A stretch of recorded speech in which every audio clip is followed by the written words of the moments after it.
जय जोहार। छत्तीसगढ़ी प्रमुख प्रादेशिक समाचार के संग मैं धर्मेंद्र दुबे। प्रधानमंत्री नरेंद्र मोदी ह कहिन हे कि ओखर सरकार ह भर्ती के पूरा नियम ल सही ढंग ले करे के प्रयास करत हे अउ संगे संग भर्ती प्रक्रिया ल बेरा म पूरा करे के काम करे जात हे। प्रधानमंत्री ह नवनियुक्त कर्मचारी मन ला आज वीडियो कॉन्फ्रेंस के माध्यम ले रोजगार मेला में 1 लाख ले ज्यादा नियुक्ति पत्र बांटिन। एति छत्तीसगढ़ के रायपुर जिला के आरंग स्थित केंद्रीय रिजर्व पुलिस बल कैंप में रोजगार मेला राखे गिस। कार्यक्रम में केंद्रीय वाणिज्य और उद्योग राज्य मंत्री अनुप्रिया पटेल शामिल हुईन।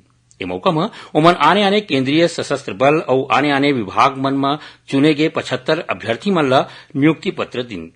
भारतीय जनता पार्टी है राज्यसभा चुनाव बर अपन 14 प्रत्याशी मन के घोषणा कर दे है। पार्टी है छत्तीसगढ़ ले अनुसूचित जनजाति वर्ग के गोड़ राजा देवेंद्र प्रताप सिंह ला उम्मीदवार बनाए हैं। भाजपा किसान मोर्चा डहार ले आज राष्ट्रीय स्तर में ग्राम परिक्रमा यात्रा की शुरुआत करेगी। एकर शुभारंभ उत्तर प्रदेश के मुख्यमंत्री योगी आदित्यनाथ करीन।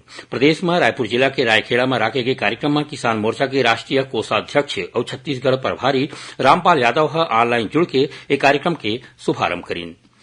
भारतीय थल सेना में अग्निवीर भर्ती बर ऑनलाइन अर्जी के काम काली 13 फरवरी ले शुरू होही जौन 22 मार्च तक चली। एकर बर अधिसूचना जारी कर दे गे हे। आयकर विभाग दावा करे है कि पूर्व मंत्री अमरजीत भगत अपन करीबी सहयोगी मन के माध्यम ले 13 करोड़ रुपया के कथित अवैध कमाई ले जमीन मन के खरीदी में निवेश करे है। काली विश्व रेडियो दिवस हरे।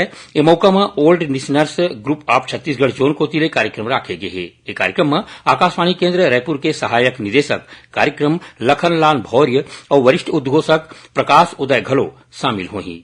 और सुकमा जिला के जगरगुंडा इलाका ले माओवादी मन 4 जिन मजूर मन के अपहरण कर ले हे। ये रही सब तक के प्रमुख प्रादेशिक समाचार। जय जोहार।